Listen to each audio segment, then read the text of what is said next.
আসসালামু আলাইকুম। শেয়ার করছি আজকের দুপুরের খাবার। আজকের দুপুরের খাবারটা একদমই সিম্পল ছিল, বাট অনেক বেশি মজাদার। যেহেতু অনেক দিন ধরে ঠান্ডা লেগেছে, তাই কিছুই ভালো লাগে না তেমন খেতে, শুধু ভর্তা খেতে ইচ্ছে করছে। তো এইখানে রান্না করা হয়েছে লতি দিয়ে শুটকি, এগুলো আমার মা রান্না করেছে।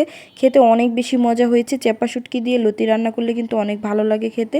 আপনারা কে কে লতি দিয়ে শুটকি দিয়ে রান্না করে খেয়েছেন অবশ্যই কমেন্ট করে জানাবেন। লতি দিয়ে খাওয়া শেষ করে এখানে নিয়েছি আলুর ভর্তা, যেটা শুকনা মরিচ দিয়ে করা হয়েছে। শুকনা মরিচ দিয়ে আলু ভর্তা করলে কিন্তু খেতে বেশি ভালো লাগে, আর একদম বেশি করে শুকনা মরিচ দিয়ে লাল লাল করে ভর্তাটা বানানো হয়েছে, যার কারণে খেতে আরো বেশি ভালো লাগছে। ভর্তার মধ্যে কিন্তু আলু ভর্তাটা বানানো একদমই সহজ, আবার অনেক বেশি ভালো লাগে খেতে। আলু ভর্তা করা হয়েছে যেহেতু ডাল তো থাকবেই, তো ডালও রান্না করা হয়েছে। এখানে আম দিয়ে পাতলা করে ডাল রান্না করা হয়েছে।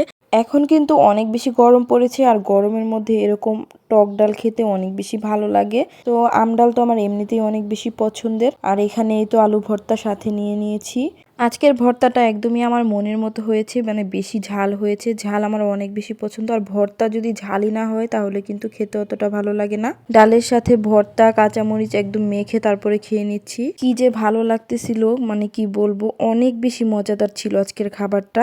সাথে এখানে আমি লেবুও নিয়েছি, কারণ আমি ভেবেছিলাম আম দিয়ে ডাল রান্না করেছে তেমন টক হবে না, কিন্তু না, ভালোই টক ছিল। সব মিলিয়ে আলহামদুলিল্লাহ অসাধারণ খেয়েছি। এগুলোই ছিল আজকের আমার দুপুরের খাবার।